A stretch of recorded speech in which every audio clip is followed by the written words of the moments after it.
Third grade, this is Mrs. Feathers. We're going to begin your last instructional TDA of the year. This one is going to be on a poem. Today in part 1, we're going to build a little bit of background knowledge, deconstruct our prompt, and read our poem for the first time. Before we take a look at the prompt, I would like you to take a couple minutes and drag the names of the animals to identify which egg you think belongs to each animal. So you can pick up these boxes and drag them to put on top, put underneath all 6 of the eggs. I want you to pause the video and take a minute or 2 to do that, and then I'll be back to chat with you.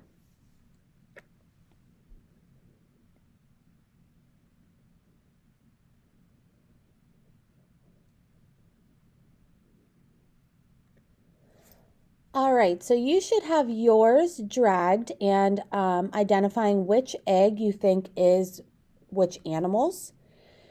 The point behind this, though, is it's really hard to tell which egg belongs to what animal. We can probably think that the ostrich will probably have the biggest egg, or maybe you recognize which one might be a chicken egg or a hen egg.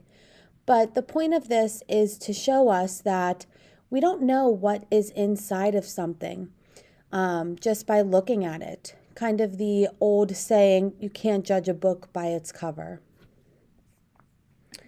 If you go down to slide 2, you will see the prompt for this week. Our poem is called The Mysterious Egg.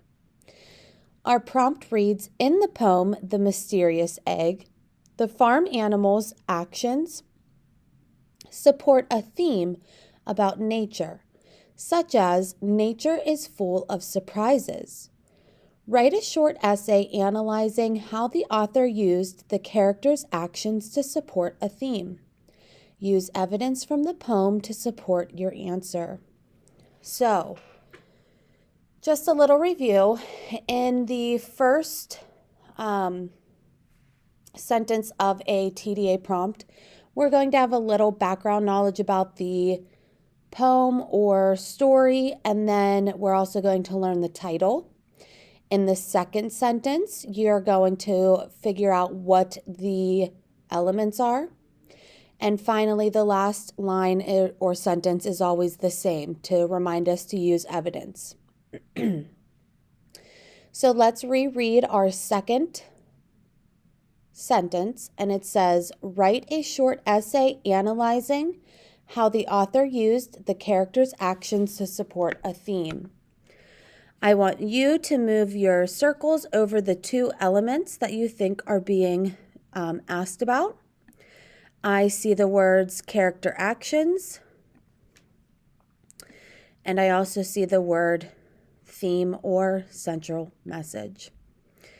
The first line of the poem actually gives us, or the first line of the TDA prompt actually gives us what the theme is, and the theme of this poem is nature is full of surprises. The last thing that we're going to do today is read our poem for the first time. So this poem again is called The Mysterious Egg. It is by Jennifer Mann. The farm slept through the gusty storm, all tucked away inside and warm. While rafters shook and hinges squeaked, shutters banged and branches creaked. The night was dark, the wind blew strong. A little egg was blown along. Small and silent, round and white, it rolled up to the barn that night. Bright sky, pink clouds, and rising sun. Rooster called, the morning's come.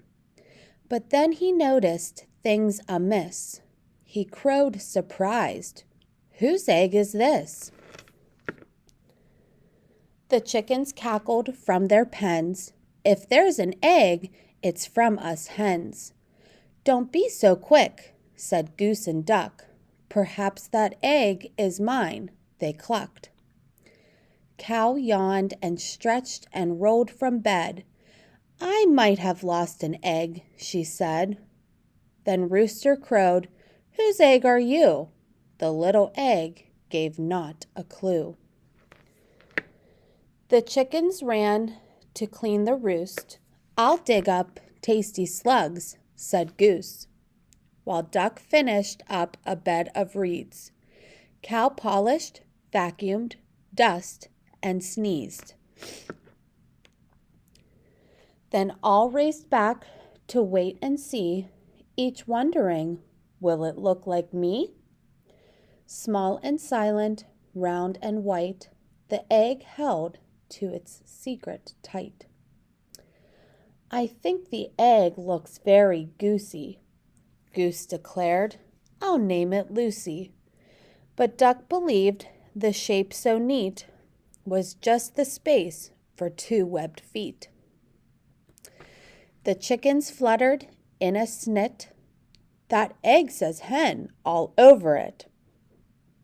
Cow, unsure of what to do, said she thought she heard it moo. They huddled up all close together. No one moved beak, hoof, or feather.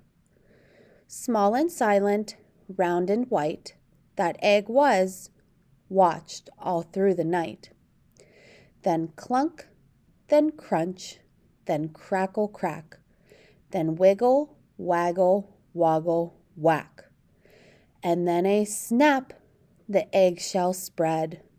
Out popped a baby turtle's head. They clapped and hugged and named her Sue. She loved to roost and learn to moo. She found those slugs the best to eat and thought her bed of reeds a treat. The mystery solved, the story's done. The egg belonged to everyone. Come back tomorrow for part 2, where we will reread the poem and then we will fill out our TDA charts. Have a great day, 3rd grade. Bye.